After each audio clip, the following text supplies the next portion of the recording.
Gênesis, capítulo 37. José e os seus irmãos.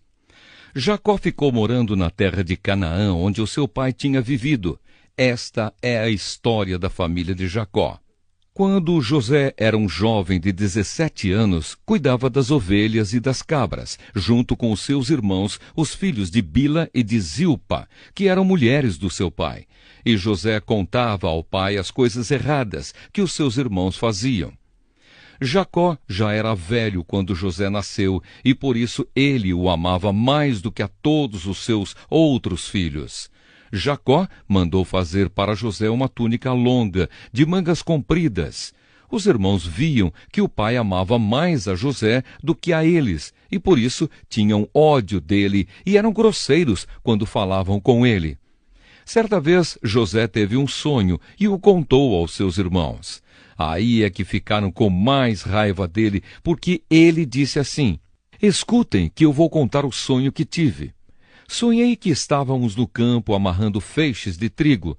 De repente, o meu feixe ficou de pé e os feixes de vocês se colocaram em volta do meu e se curvavam diante dele." Então os irmãos perguntaram: "Quer dizer que você vai ser nosso rei e que vai mandar em nós?" E ficaram com mais ódio dele ainda por causa dos seus sonhos e do jeito que ele os contava. Depois José sonhou outra vez e contou também esse sonho aos seus irmãos. Ele disse assim: "Eu tive outro sonho. Desta vez o sol, a lua e 11 estrelas se curvaram diante de mim." Quando José contou esse sonho ao pai e aos irmãos, o pai o repreendeu e disse: "O que quer dizer esse sonho que você teve? Por acaso a sua mãe, os seus irmãos e eu vamos nos ajoelhar diante de você e encostar o rosto no chão?" Os irmãos de José tinham inveja dele, mas o seu pai ficou pensando no caso. José é vendido e levado para o Egito. Um dia os irmãos de José levaram as ovelhas e as cabras do seu pai até os pastos que ficavam perto da cidade de Siquém. Então Jacó disse a José: "Venha cá. Vou mandar você até Siquém, onde os seus irmãos estão cuidando das ovelhas e das cabras." "Estou pronto para ir", respondeu José. Jacó disse: "Vá lá e veja se os seus irmãos e os animais vão bem e me traga notícias."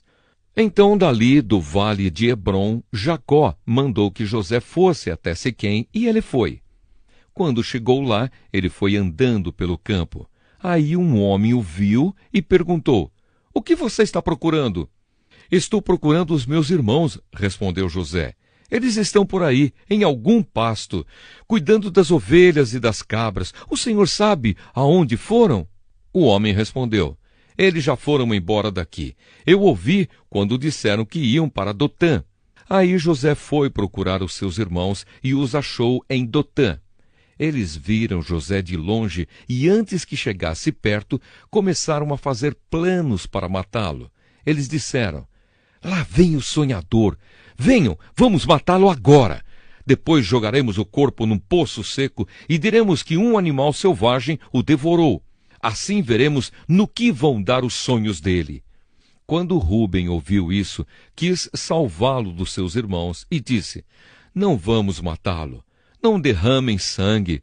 Vocês podem jogá-lo neste poço aqui no deserto, mas não o machuquem." Rúben disse isso porque planejava salvá-lo dos irmãos e mandá-lo de volta ao pai. Quando José chegou ao lugar onde os seus irmãos estavam, eles arrancaram dele a túnica longa de mangas compridas que ele estava vestindo. Depois o pegaram e o jogaram no poço que estava vazio e seco, e sentaram-se para comer. De repente, viram que ia passando uma caravana de ismaelitas que vinha de Gileade e ia para o Egito.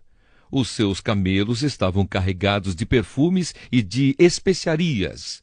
Aí Judá disse aos irmãos: "O que vamos ganhar se matarmos o nosso irmão e depois escondermos a sua morte? Em vez de o matarmos, vamos vendê-lo a esses ismaelitas. Afinal de contas, ele é nosso irmão, é do nosso sangue." Os irmãos concordaram. Quando alguns negociantes midianitas passaram por ali, os irmãos de José o tiraram do poço e o venderam aos ismaelitas por 20 barras de prata. E os ismaelitas levaram José para o Egito. Quando Rúben voltou ao poço e viu que José não estava lá dentro, rasgou as suas roupas em sinal de tristeza. Ele voltou para o lugar onde os seus irmãos estavam e disse: "O rapaz não está mais lá. E agora, o que é que eu vou fazer?" Então os irmãos mataram um cabrito e com o sangue mancharam a túnica de José. Depois levaram a túnica ao pai e disseram: "Achamos isso aí. Será que é a túnica do seu filho?" Jacó a reconheceu e disse: "Sim, é a túnica do meu filho. Certamente algum animal selvagem o despedaçou e devorou." Então, em sinal de tristeza, Jacó rasgou as suas roupas e vestiu roupa de luto, e durante muito tempo ficou de luto pelo seu filho. Todos os seus filhos e filhas tentaram consolá-lo, mas ele não quis ser consolado e disse: "Vou ficar de luto por meu filho até que vá me encontrar com ele no mundo dos mortos." E continuou de luto por seu filho José. Enquanto isso, os midianitas venderam José a Potifar, oficial e capitão da guarda do rei do Egito. Gênesis, capítulo 38. Judá e Tamar. Por esse tempo, Judá se separou dos seus irmãos e foi morar na casa de um homem chamado Hirá, que era da cidade de Adulã. Ali, Judá ficou conhecendo a filha de um cananeu chamado Sua. Judá casou com ela e ela lhe deu um filho, a quem ele chamou de Ela ficou grávida outra vez e teve outro filho, a quem ela deu o nome de Onã. Depois ela teve mais um filho, em quem ela pôs o nome de Selá. Judá estava em Quezibe quando esse menino nasceu. Judá casou o seu filho mais velho, com uma mulher chamada Tamar. O Senhor Deus não gostava da vida perversa que levava, e por isso o matou. Então Judá disse a Onã: "Vá e tenha relações com a viúva do seu irmão. Assim você cumprirá o seu dever de cunhado para que o seu irmão tenha descendentes por meio de você." Ora, Onã sabia que o filho que nascesse não seria considerado como seu. Por isso, cada vez que tinha relações com a viúva do seu irmão, ele deixava que o esperma caísse no chão para que o seu irmão não tivesse descendentes por meio dele. O Senhor ficou desgostoso com o que Onã estava fazendo e o matou também. Então Judá disse a Tamar, a sua nora: "Volte para a casa do seu pai e continue viúva até que o meu filho Selá fique adulto." Ele disse isso porque tinha medo que Selá fosse morto, como havia acontecido com os seus irmãos. Assim, Tamar foi morar na casa do pai dela. Passado algum tempo, a mulher de Judá morreu. Quando acabou o luto, Judá foi até Timnate, onde estavam cortando a lã das suas ovelhas. E o seu amigo Hirá de Adulã foi com ele. Alguém contou a Tamar que o seu sogro ia a Timnate, a fim de cortar a lã das suas ovelhas. Então ela trocou de roupa, deixando de lado as suas roupas de viúva, cobriu o rosto com um véu e se disfarçou. Em seguida foi e se sentou perto da entrada da cidade de Enaim, que fica no caminho para Timnate. Ela fez isso porque sabia muito bem que Selá já era homem feito, mas Judá não havia mandado que ele casasse com ela. Quando Judá a viu, pensou que era uma prostituta, pois ela estava com o rosto coberto. Ele foi falar com ela na beira do caminho, sem saber que era a sua nora. Ele disse: "Você quer ir para a cama comigo?" Ela perguntou: "Quanto é que você me paga?" Ele respondeu: "Eu lhe mando um cabrito do meu rebanho." "Está bem," disse ela, "mas deixe alguma coisa comigo como garantia de que você vai mandar o cabrito." Judá perguntou: "O que você quer que eu deixe?" Ela respondeu: "O seu sinete com o cordão e também o bastão que você tem na mão." Então Judá entregou os objetos. Ele teve relações com ela e ela ficou grávida. Tamar voltou para casa, tirou o véu e vestiu as suas roupas de viúva. Mais tarde, Judá mandou o seu amigo Hirá levar o cabrito e trazer de volta os objetos que havia deixado com ela. Mas Hirá não a encontrou. Ele perguntou aos homens de Enaim se sabiam onde estava a prostituta que costumava ficar na beira da estrada. Aqui não esteve nenhuma prostituta, foi a resposta deles. Hirá voltou e disse a Judá: não encontrei a mulher. E os homens do lugar disseram que ali nunca havia estado nenhuma prostituta. Então Judá disse: pois ela que fique com as minhas coisas, assim ninguém vai zombar de nós. Eu mandei o cabrito, mas você não encontrou a mulher. Passados uns 3 meses, foram dizer a Judá: a sua nora agiu como prostituta e agora está grávida. Aí Judá disse: tragam essa mulher para fora, a fim de ser queimada. Quando a estavam tirando da sua casa, ela mandou dizer ao seu sogro: quem me engravidou foi o dono destas coisas. Examine e veja de quem são o sinete com o cordão e o bastão. Judá reconheceu as coisas e disse: ela tem mais razão do que eu, pois prometi casá-la com o meu filho Selá, mas não cumpri a promessa. E nunca mais teve relações com ela. Na hora de Tamar dar à luz, descobriram que ia ter gêmeos. Quando ela estava no trabalho de parto, um dos gêmeos pôs uma das mãos para fora. A parteira pegou uma fita vermelha e amarrou na mão dele e disse: este saiu primeiro. Mas ele puxou a mão e o irmão gêmeo nasceu primeiro. Então a parteira disse: como você abriu caminho? E puseram nele o nome de Pérez. Depois nasceu o outro, o que estava com a fita vermelha amarrada na mão, e ele recebeu o nome de Zera. Gênesis, capítulo 39. José na casa de Potifar. José foi levado para o Egito, onde os ismaelitas o venderam a um egípcio chamado Potifar, um oficial que era o capitão da guarda do palácio. O Senhor Deus estava com José. Ele morava na casa do seu dono e ia muito bem em tudo. O dono de José viu que o Senhor estava com ele e o abençoava em tudo o que fazia. Assim José ganhou a simpatia do seu dono, que o pôs como seu ajudante particular. Potifar deu a José a responsabilidade de cuidar da sua casa e tomar conta de tudo o que era seu. Dali em diante, por causa de José, o Senhor abençoou o lar do egípcio e também tudo o que ele tinha em casa e no campo. Potifar entregou nas mãos de José tudo o que tinha e não se preocupava com nada, a não ser com a comida que comia. José era um belo tipo de homem e simpático.